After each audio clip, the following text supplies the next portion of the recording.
Well, on a day like this with all these hallelujahs and amens and praises, on a day like this in this church, we have kind of a high church today because it's Easter. Now, if I know anything about Unitarians, it's that seeing is believing.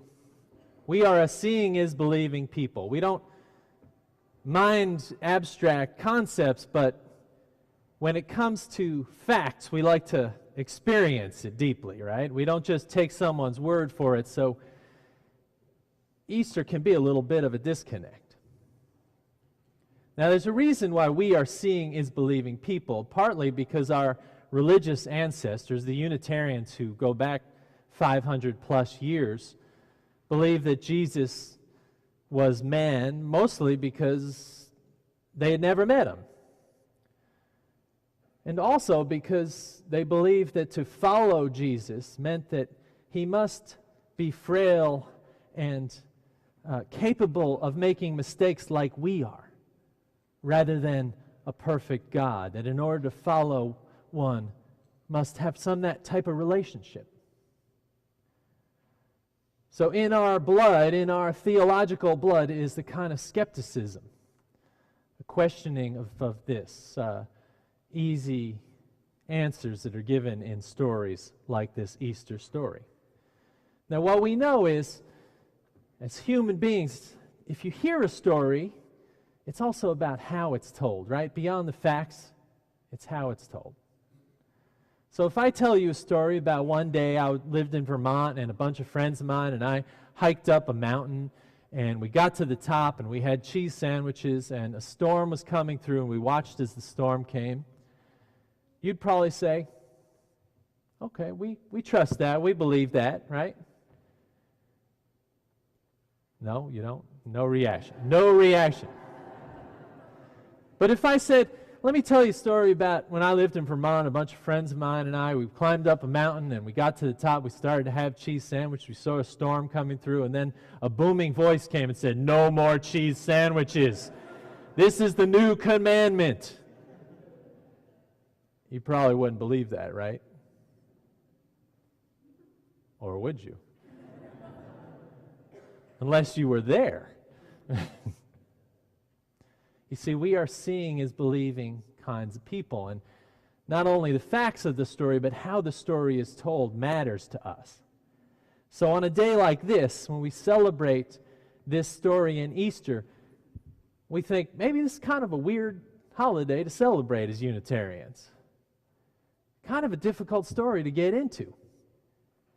Because in a sense, we're celebrating a holiday about people who believe something they didn't even see themselves. Remember the story of the tomb. They went and nothing was there. Now, I've got a lot of questions about this story of the disciples. I hope you do, because that's what we're here to do today. The disciples go to the tomb. Now, remember, first Mary goes, right? She goes to the tomb. She sees the stone has been rolled away, and she runs. She goes to tell somebody. She's the only reasonable person in this whole story. The other two disciples race to get to the tomb, and then one goes in, and then the other follows in, and what do they see but only the cloth rolled up there? And all of a sudden, they jump to the conclusion that Jesus was resurrected. Now, I've got a lot of questions about that. Just imagine if Grandma was coming to visit the house, okay? Now, Grandma's over to visit, and we all go to sleep. You tuck her into bed, kiss her on the head, and then the next morning, everybody wakes up, but Grandma doesn't come to breakfast. Now, she's usually there first thing in the morning. So what do? You go to her bedroom, and she's not there. So then you probably go out to the garden. You see if she's out in the garden or on the porch, or she took the car for a joyride, right? You don't just jump to the idea that she was resurrected and go back to making breakfast. That just seems strange to me. So here we are, Unitarians, in this seeing and believing story. Now, what I say is that this story is actually turned upside down. Because we are asked to believe what we didn't see. Even to believe, in this part of the story, what the disciples didn't see. Now, I know the writers wanted it both ways, so later, Jesus does appear to them. But just for now,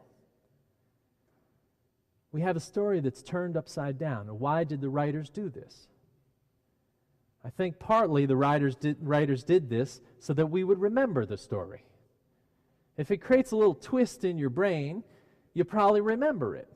So know that back when they told this story, there were no documents, there was no Bible, there was nothing to carry it around. It was only in the telling. So how did they get you to remember? They make this twist. Now you're talking about people who are believing something they never saw.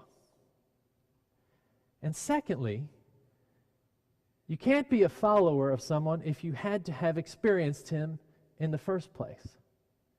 So the writers of the story do these two things to gather you into the story itself. Remember, there's no photographs, there's no Time magazine articles, there's nothing about Jesus himself. But 2,000 years ago, they're going around asking you to believe in this story even without experiencing it yourself. So where does this leave us? We, the seeing is believing people. Easter is a huge disconnect for us. But here we are. Seeing is believing people. And a lot of you dressed up and put on hats and came to church today. And the first service, we couldn't even seat everybody. We had people standing in the aisles. So why did you come? I'm hoping it's not just for the egg hunt. That's my deep hope. Because we are a seeing is believing people who are celebrating a not seeing is believing holiday. So what is the answer to this riddle? For one, you don't have to believe in the resurrection.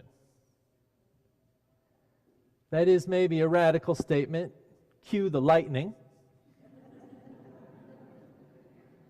You do not have to believe in the resurrection. That is, that our ancestors always said the life of Jesus was more important than the death. And the logic of the atonement was a bit of a stretch for them. So I'm saying to you, you don't have to believe in the resurrection. That's the first thing. Now, the second thing I want to say to you is that you do have to believe in the resurrection. Maybe that's the twist that'll get you to remember this sermon. That is, as spiritual people, as mature people in our faith, resurrection and renewal and rebirth is what happens every day. That justice prevails every day. That life is given a chance and hope is its guest every day. That we rise above our petty ways and let love be our guide. Now, I'm sorry if justice, hope, and love are the answers once again, but what better good news is there for a faulty and fragile people such as us? And the fact is that I have said every Easter I have preached here that resurrection is real. We see it in our lives. We see it in communities where despair seems to have taken hold and some unlikely hero comes in and changes that. There are a million stories about this, but I read a story this week of a 8-year-old girl. Her name's Vivian Har. One day she was in the library and she was looking through books, and she found a book that talked about the 30 million enslaved people in our world today.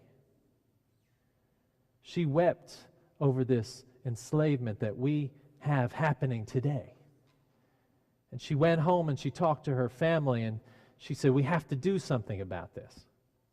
And they said, 8-year-old girl, what can we do? She said, we're going to build a lemonade stand.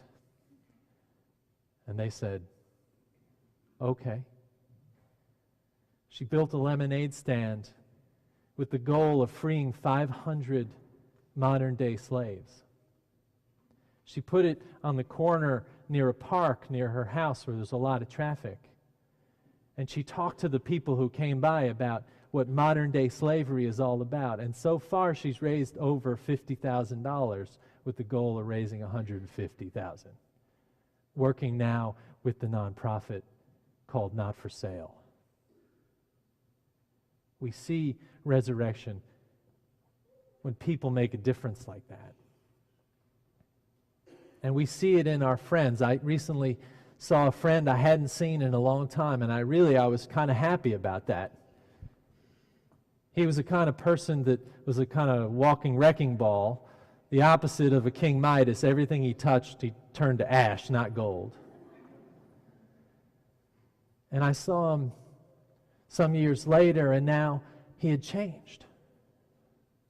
There were some events in his life that turned him around, made him realize that this fragile life, that what he had to offer was not pain to the people he met, but hope. And it happens in the intimate knowledge of the people in our lives also. I know of a young man who, when he was young, lived with the death of his own belief in his future, lived in a kind of despair for the world without hope. And he kind of got a certain calling to return and serve, and he went to the church where he grew up, and they loved him back into the idea that life matters. And he became a minister in the church with the goal of humbly trying to breathe life into people and places and institutions. Now, I know that story well because that's my story. And all three of these stories are about resurrection because there's death in each one. First, the death of innocence of a kind. Second, the death of ego of a kind. And third, the death of despair. Each leading to a new hope and a new life. In these ways, resurrection is real. In these ways, the Christ rises and is risen, and we don't have to believe, nor do we have to arrive at the tomb and wonder about it, but we see it. We see it, and it makes all the difference. The truth is, we don't have to believe in the classic notions of resurrection to believe resurrection happens. I know you have seen resurrection in your own lives. You all have resurrection stories that you could tell. And that may be why you are here today. Because seeing is believing in this regard. And believing in resurrection is important, even when it's not the kind most imagine it to be. So my message to you is that is what Easter is all about. Easter is not about putting a yard sign in your yard that says He is risen, something pointing back to a singular event 2,000 years ago. It is not about opening a new building in a church with amazing fountains while promoting a kind of Christianity that is filled with prejudice and hate, while trying to become the image of Dallas as one church downtown is celebrating today as their Easter. That is not what Easter is about. It is about the kind of resurrection that happens. It happens when we can learn to trust from a deeper place in our heart, when we can make real justice, when we can hope and love more sincerely each day than we did the day before. It happens when we breathe life into the people and the places that we serve. That is what Easter is about. That is what all these hallelujahs and all these stories are about. So friends, may you be resurrection. May you be seen and believed by all. May you rise to the many hopes that are in your heart and love from the depths of your soul for this frail and shaky world. We so desperately need that, and that kind of Easter each day. I know you can, because we do. And to that I say, Amen.